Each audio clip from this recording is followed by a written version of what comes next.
Let's get straight to the point.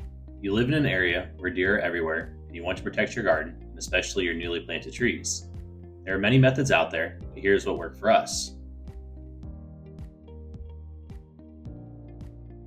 All materials are linked below to make this easy for you.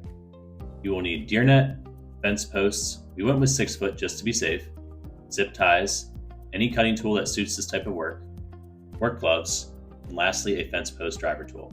Again, all tools are linked below to make this easy for you. Also, a small step stool or ladder makes a major difference. And if you are by yourself, call a friend or ask a neighbor, as this job will be a lot quicker with extra hands. But it is important to remember that many hands cause confusion. Step 1. We skip step 1, and I highly recommend you do not skip step 1 if you have a long stretch of area to cover. Take a rope and lay it out as straight as possible. Then take your measuring tape and mark it every 5 feet, or place some sticks.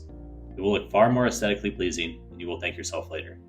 We were a little crooked with our post placement, but it turned out nice regardless. Step 2. Assign roles. If you don't, you will be inefficient and you and your teammates will get into arguments. Let's make sure we prevent that from happening. Step 3. Teammate 1 places the fence post in the correct position. Teammate 2 steps on the ladder and gets into position to drill the post into the ground. If you have sensitive ears, you may want to wear ear protection for this part of the task.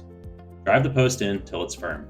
It is important for the teammate holding the post to make the comment, give it 1 or 2 more in regards to driving the post in. These are the types of comments that the team needs to continue functioning efficiently. Take a step back and eyeball it. You will just know. Trust me. We'll step down from the ladder first, then take a step back to admire it.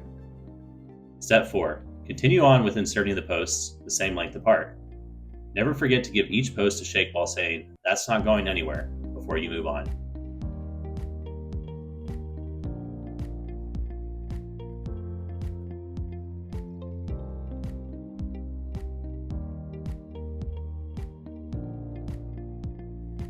Step 6. It is time for the deer net. This is where the importance of teamwork and assigning roles comes into play even more. One of your teammates should begin to unroll the netting quite a bit so you have some space to work with. Our net was slightly taller than the posts, but that was no problem. Just pick a post, and that is where you'll begin.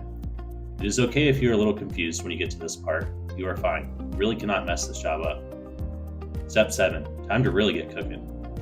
On the first post, just zip tie the net 3 times. 1 at the bottom, 1 in the middle, 1 near the top.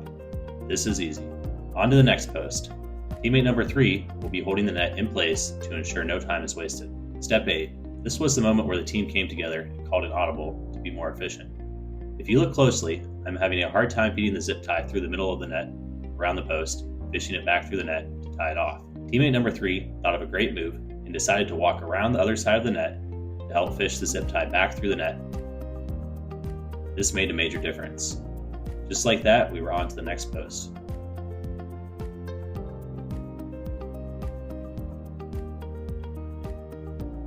Wrapping the net around the bend was a bit of a process due to making sure the net was spaced out correctly and it did not get bunched up. We were all rookies out here today. We also felt that if we were making the effort on this project, we wanted it to look nice. Step number 9. Admire your hard work. You deserve to feel good about the finished product. Please feel free to comment down below if you have any questions. Otherwise, you will see me again as I take on my next home project.